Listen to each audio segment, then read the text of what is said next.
চলচ্চিত্রটি শুরু হয় লেবন কেট তার গাড়িতে ঘুম থেকে জেগে ওঠার দৃশ্য দিয়ে।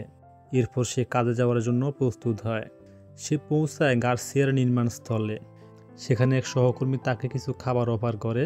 পরে সে দিনটির কাজ সম্পর্কে শ্রমিকদের দিক নির্দেশনা দেয় এবং অফিসে গিয়ে গার্সিয়া পরিবারের সদস্যদের সঙ্গে দেখা করে। অফিসে জো গার্সিয়ার মেয়ে জেনি গার্সিয়া তাকে কিছু বিলিং ডকুমেন্ট দেয়। এরপর সে তার বাবার কাছে একটি সেমিস্টার শেষ করার জন্য বড় অঙ্কের টাকা চায়, যাতে তারা এই উপলক্ষে উদযাপন করতে পারে। যদিও শুরুতে জো একটু দ্বিধায় ছিল, শেষমেশ সে রাজি হয় এবং তাকে অর্থ দিয়ে দেয়। এদিকে লেবন লক্ষ্য করে যে একদল মাফিয়া সদস্য নির্মাণস্থলে প্রবেশ করে এবং এক কর্মীকে হুমকি দিচ্ছে। সে বিনা দ্বিধায় এগিয়ে আসে, দ্রুত তাদের দমন করে এবং সেখান থেকে চলে যেতে বাধ্য করে। ঘটনাটি দেখে জ্যানি লেবনের কাছে আসে এবং জানতে চায় তার কি কোনো সামরিক পটভূমি আছে। লেবন প্রশ্নটি এড়িয়ে যায় এবং কাউকে কিছু না বলার জন্য সতর্ক করে। জ্যানির কৌতূহল আরও বেড়ে যায়। সে লেবনকে অনুরোধ করে তাকে আত্মরক্ষার কৌশল শেখাতে। সে জানায় তার দাদা একবার তাকে শিখিয়েছিলেন কিভাবে আঙুল ভাঙতে হয়। এরপর সে লেবনকে কিছু খাবার দেয় এবং চলে যায়। পরে লেবন তার মেয়ে ম্যারির সঙ্গে দেখা করতে চায়, যে এখন তার নানা বাড়িতে থাকে। সে পৌঁছানো মাত্রই ম্যারি তাকে দেখে দৌড়ে এসে তার গাড়িতে উঠে বসে। লেবন কিছুক্ষণ তার শ্বশুরের সঙ্গে কথা বলে, যিনি বর্তমানে ম্যারিকে হেফাজতে রেখেছেন। জানা যায় তার স্ত্রীর মর্মান্তিক আত্মহত্যার পর লেবন মেয়ের অভিভাবকত্ব হারিয়েছে। যেহেতু সে এখন একটি ট্রাকে বাস করে, আদালত সেটিকে শিশুর জন্য অনুপযুক্ত বিবেচনা করেছে। ফলে সে প্রতি সপ্তাহে মাত্র 2 ঘন্টার জন্য ম্যারির সঙ্গে দেখা করতে পারে। পরে বাবা মেয়ে একসঙ্গে রাতের খাবারে যায়। সেখানে লেবন ম্যারিকে একটি বিশেষ উপহার দেয়, ম্যারি এবং তার প্রয়াত মায়ের একটি ছবি দেখে ম্যারি মায়ের চলে যাওয়া নিয়ে ক্ষোভ এবং দুঃখ প্রকাশ করে। সে এখনও সেই শূন্যতা ও কষ্ট মেনে নিতে পারছে না। পরে লেবন তার মেয়ের হেফাজতের মামলার বিষয়ে আইনজীবীর সঙ্গে দেখা করতে যায়। আইনজীবী তাকে জানান যে পরিস্থিতি দিন দিন খারাপের দিকে যাচ্ছে এবং জিজ্ঞেস করেন কেন তার শ্বশুর তার প্রতি এত বিদ্বেষ পোষণ করে। লেবন ব্যাখ্যা করে যে তার শ্বশুর মনে করে তার স্ত্রীর মৃত্যুর জন্য লেবনই দায়ী।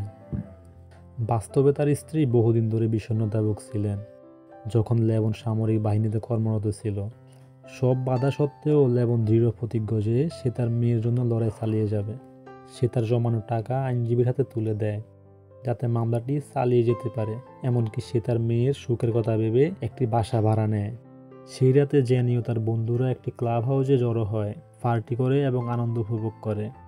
বারটেন্ডারদের একজন জ্যানিকে দেখে একজন মাফিয়া সদস্য ভাইপারকে খবর দেয়। কিছুক্ষণ পর জ্যানির এক বন্ধু অসুস্থ বোধ করে এবং বাথরুমে ছুটে যায়।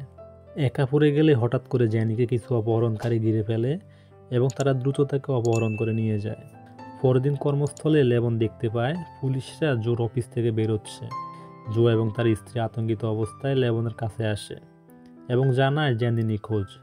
তখন তারা লেবনের কাছে সাহায্য চায়, কিন্তু সে তা অস্বীকার করে জানায় যে সে তার অতীত পেছনে ফেলে এসেছে। জো এমনকি তাকে $50,000 দেওয়ার প্রস্তাব দেয়, কিন্তু লেবন তার সিদ্ধান্তে অটল থাকে এবং কাজটি নিতে অস্বীকার করে। কিন্তু সে $50,000 গ্রহণ করে এবং সেদিন সন্ধ্যায় তার বন্ধুর বাড়ির দিকে রওনা দেয়। সেই সন্ধ্যায় লেবন গানি নামের এক সাবেক সামরিক সঙ্গীর সঙ্গে দেখা করে। সে গানিকে জ্যানির নিখোঁজ হওয়ার কথা জানায় এবং জানায় যে সে অবশেষে এই কাজটি করতে যাচ্ছে। জানা যায় একসময় লেবন একটি দুর্ঘটনা থেকে গানিকে বাঁচিয়েছিল, যদিও সেই ঘটনায় গানি তার দৃষ্টিশক্তি হারিয়েছিল। গানি তাকে বোঝায় যে এই বিষয়টি পরিবারের জন্য কতটা গুরুত্বপূর্ণ। জ্যানিকে খুঁজে বের করার দৃঢ় সংকল্প নিয়ে লেবন জোর সঙ্গে দেখা করে এবং তাকে আশ্বস্ত করে যে সে তার মেয়েকে ফিরিয়ে আনবে। সেই রাতেই লেবন তথ্য সংগ্রহ করতে শুরু করে, যেখানে জ্যানিকে শেষবার দেখা গিয়েছিল। কাছাকাছি একটি গলিতে অনুসন্ধান করতে গিয়ে সে জ্যানির হার বা নেকলেসের একটি অংশ খুঁজে পায়, যা প্রমাণ করে যে সেখান থেকে তাকে অপহরণ করা হয়েছিল। একটি সূত্র ধরে লেবন বারের এক কর্মচারীকে খুঁজে বের করে এবং তার বাড়িতে গিয়ে তার মুখোমুখি হয়। সে জ্যানির নিখোঁজ হওয়ার ব্যাপারে তাকে জিজ্ঞেস করে, কিন্তু লোকটি জোর দিয়ে বলে যে সে কিছুই জানে না। কিন্তু মিথ্যা আঁচ করতে পেরে লেবন চাপ প্রয়োগ করে এবং তাকে নাম বলার জন্য বাধ্য করে। ঠিক তখনই বারটেন্ডারের কয়েকজন সঙ্গী সেখানে হাজির হয়। আসন্ন বিপদ বুঝে লেবন দ্রুত সক্রিয় হয়ে রুমে থাকা সবাইকে মেরে ফেলে। পরে মৃতদেহগুলি তল্লাশি করে সে নিশ্চিত হয় যে তারা মাফিয়ার সঙ্গে যুক্ত। চলে যাওয়ার আগে সে কিছু নগদ অর্থ নিয়ে নেয়, যেটা সে গ্যাং সদস্যদের ঘুষ দিয়ে তথ্য বের করার উদ্দেশ্যে ব্যবহার করতে চায়। পরের দিন একটি গ্যাং সদস্যের দল এবং ওলো সেই বাড়িতে পৌঁছায় এবং আগের রাতে রক্তপ্লাবন দেখে তাড়াতাড়ি বুঝে নেয় যে ওদের দিকে কেউ লক্ষ্য করছে। তখন তারা দ্রুত জায়গাটি পরিষ্কার করে এবং চলে যায়, কিন্তু লেবন তাদের অনুসরণ করছে এবং তাদের পিছু নিয়ে একটি সেফ হাউসে যায়। লেবন সতর্কতার সাথে এলাকা পরিদর্শন করে এবং তারপর তার পরিকল্পনা বাস্তবায়ন করতে শুরু করে। সে বিল্ডিংয়ে প্রবেশ করে এবং দ্রুত একজন পুরুষ যার নাম ওলো তাকে মেরে অজ্ঞান করে দেয়।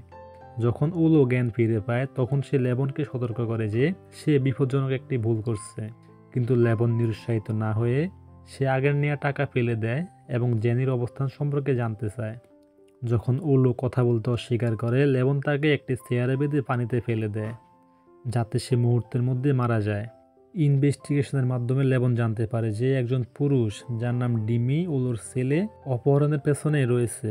সময় নষ্ট না করে সে ডিমিকে খুঁজতে রওনা দেয়। কিছুক্ষণ পর গ্যাংয়ের আরেক উচ্চপদস্থ সদস্য ইউরি সেফ হাউসে পৌঁছায়। যখন সে ওলোর মৃতদেহ দেখে তখন সে বুঝতে পারে যে ডিমি ওলোর মতো নয় এবং সে তার লোকদের নির্দেশ দেয় যে এই ঘটনার পেছনে রয়েছে তাকে খুঁজে বের করতে। লেবন তার পুলিশ বন্ধুর কাছে ফোন করে ডিমির সম্পর্কে জানতে চায়। তখন তার বন্ধু তাকে সতর্ক করে যে ডিমি অত্যন্ত বিপজ্জনক এবং মাফিয়ার মধ্যে একটি বড় নেতা। এরপর সে লেবনকে আরও তথ্য দেয়। লেবন একটি বারের ঠিকানায় পৌঁছায় যা সংগঠিত অপরাধের সাথে সম্পর্কিত বলে পরিচিত। সেদিন রাতে লেবন বারটি পরিদর্শন করে। বারের এক সুরক্ষাকর্মী তাকে দ্রুত লক্ষ্য করে এবং বুঝতে পারে যে তার কাছে অনেক টাকা রয়েছে। তখন তাকে ডাস নামের এক ব্যক্তির কাছে নিয়ে যাওয়া হয়। লেবনকে সন্দেহ করে তাকে একজন গোপন পুলিশ মনে করে। উপস্থিত গ্রাহকরা তাকে আক্রমণ করতে থাকে, কিন্তু লেবন তাদের দ্রুত আহত করে তার পথে থাকা সকলকে নিরস্ত্র করে। ঠিক যখন সে একজনকে মারতে যাচ্ছিল, ডাস হস্তক্ষেপ করে এবং বুঝতে পারে যে লেবন এক সেনা সদস্য এবং তাকে আলোচনার প্রস্তাব দেয়। লেবন কৌশলগতভাবে মাদক চায় এবং ডাস তাকে একটি চুক্তি করতে রাজি হয়। পরের দিন ডাস প্রতিশ্রুত মাদক সরবরাহ করে এবং লেবন এবং মাফিয়ার প্রধান ডিলারের মধ্যে একটি বৈঠক আয়োজন করে। পরে লেবন ডিমির সঙ্গে দেখা করে যাতে নিশ্চিত হতে পারে যে লেবন কোনো ভুয়া নয়। ডিমি তাকে পরীক্ষা করে এবং চুক্তি সম্পন্ন করার আগে নিশ্চিত হয়। একবার বিশ্বাসী হয়ে ডিমি মাদক সরবরাহ করে। লেবন মাদকগুলির প্রতি আগ্রহী নয় এবং তৎক্ষণাৎ সেগুলো ফেলে দেয়। বারে থাকার সময় সে একটি গ্যাং সদস্য ভাইফারকে চিনতে পারে, যিনি জ্যানি অপহরণের সময় উপস্থিত ছিলেন। এই আবিষ্কার লেবনকে বারে ছেড়ে যেতে হয় এবং গ্যাংয়ের কর্মকাণ্ড পর্যবেক্ষণ করতে উদ্বুদ্ধ করে। কিন্তু এক সুরক্ষাকর্মী লেবনকে তাদের নজরদারি করতে দেখে এবং গোপনে সহায়তার জন্য কল করে। বিপদের আগমনী সংকেত বুঝে লেবন একটি মোটরসাইকেলে পালানোর চেষ্টা করে, কিন্তু তারা খেয়ে শেষমেশ ইউরির লোকদের হাতে ধরা পড়ে। যখন তারা তাকে গাড়িতে নিয়ে যাচ্ছিল, লেবন একটি সুযোগ পেয়ে তাদের হত্যা করে এবং গাড়িটি নিয়ন্ত্রণে নিয়ে আসে এবং সমস্ত প্রমাণ ধ্বংস করতে সেটিকে পানিতে ঠেলে দেয়। এদিকে ইউরি তার লোকদের মৃতদেহ দেখে ক্রুদ্ধ হয়ে ওঠে, বুঝতে পারে যে কেউ তাদের লক্ষ্য করে আক্রমণ চালাচ্ছে। সে পুরো মাফিয়াকে একত্রিত করে ডিমির সাথে মোকাবিলা করার জন্য। একই সময় ডিমি বুঝতে পারে যে চুক্তি নিয়ে কিছু ভুল হয়েছে এবং সে তার গ্যাংয়ের এক সদস্যকে প্রশ্ন করতে থাকে, কিন্তু সে কিছু করার আগে ইউরি এসে জানায় যে লেবনই তার বাবার মৃত্যুর জন্য দায়ী এবং ডিমি সম্ভবত তার পরবর্তী লক্ষ্য। পরের দিন যখন লেবন তার মেয়েকে স্কুল থেকে নিয়ে আসছিল, সে বিপদ অনুভব করে এবং জানতে পারে যে তার শ্বশুর বিপদে আছেন। কোনো হেজিটেশন ছাড়াই সে দ্রুত তার শ্বশুরের খোঁজ নিতে চলে যায়। যখন সে পৌঁছায় তখন সে দেখে যে বাড়িটি আগুনে পুড়ে গেছে। এক মুহূর্ত নষ্ট না করে লেবন আগুনে জ্বলন্ত বিল্ডিংয়ে ঢুকে তার শ্বশুরকে উদ্ধার করে। সে বুঝতে পারে যে তার মেয়ে হয়তো তাদের লক্ষ্য হতে পারে, তাই সে তাকে গানের বাড়িতে নিরাপদে নিয়ে যায়। গানের কাছে তাকে রেখে লেবন নিজেকে সজ্জিত করে এবং সামনে আসা যুদ্ধের জন্য প্রস্তুত হয়। এদিকে জেনিকে একটি সেফ হাউসে নিয়ে দেওয়া হচ্ছিল, যেখানে বাইফার এবং আর্টেমিস তাকে পাহারা দিচ্ছিল। এক সুযোগে সে তাদের হাত থেকে পালিয়ে যায় এবং সড়কে চলে আসে এবং একটি পুলিশের গাড়ি দেখে।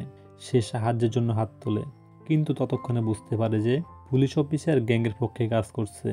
দুর্নীতিগ্রস্ত পুলিশ তাকে তৎক্ষণাৎ ভাইফার এবং আর্টেমিসের কাছে ফিরিয়ে দেয়। পরে ভাইফার একটি ফোন কল পায়, যেখানে এক ধনী ক্লায়েন্ট জ্যানিকে রাতে চায়। কোনো দ্বিধা না করেই তারা সেই প্রস্তাব গ্রহণ করে। ডিমির গোপন আস্তানায় লেবন তার মুখোমুখি হয় এবং তথ্য চায়, আর তার জীবন বিপন্ন করে উত্তর পাওয়ার জন্য। ডিমি জ্যানির অবস্থান জানায় এবং ভাইফারের বিস্তারিত ব্যাখ্যা করে। ভাইফার হলো সেই ব্যক্তি যিনি অপহরণকৃত মেয়েদের সম্পর্কে তথ্য সংগ্রহ করে ঠিকানা হাতে নিয়ে লেবন ডিমিকে মেরে দেয় এবং তার পরবর্তী লক্ষ্য নিয়ে রওনা দেয়। এদিকে ডাস্ট জানতে পারে যে লেবন তাদের অপারেশনে অনুপ্রবেশ করেছে এবং গ্যাংকে সতর্ক থাকতে বলে। লেবন সে পাউজে পৌঁছায় এবং এক মুহূর্ত সময় নষ্ট না করে সিস্টেমেটিকভাবে সবাইকে আহত করে, যার মধ্যে ডাস্টও রয়েছে। এখানে জ্যানি পাল্টা আঘাত করে এবং আর্টেমিসকে মারতে সক্ষম হয়। কয়েক মুহূর্ত পরে লেবন তাকে খুঁজে পায় এবং মুক্ত করে। যখন তারা বের হওয়ার জন্য চেষ্টা করে তখন গ্যাংয়ের দুই বাকি সদস্য তাদের অ্যাম্বুশ করে এবং গুলি চালাতে শুরু করে। দ্রুত কাজ করে লেবন একটি গ্রেনেডের পিন খুলে এক সুইফট মুভে তাদের নিঃশেষ করে দেয়। হুমকি নির্মূল হওয়ায় লেবন এবং জ্যানি অবশেষে নিরাপদে পালিয়ে যায়। লেবন জ্যানিকে তার পিতামাতার কাছে ফিরিয়ে দেয় আর তখন তারা মেয়েকে বাঁচানোর জন্য লেবনকে ধন্যবাদ জানায়। চূড়ান্ত দৃশ্যে লেবন, মেরি এবং গানি পরিবারের সদস্যরা একসাথে শান্তিপূর্ণভাবে দুপুরের খাবার খান। অবশেষে ঝড়ের পর সুখের এক মুহূর্ত খুঁজে পায়। তাহলে বন্ধুরা, গল্পটি কেমন লাগলো তা অবশ্যই কমেন্ট করে জানাবেন।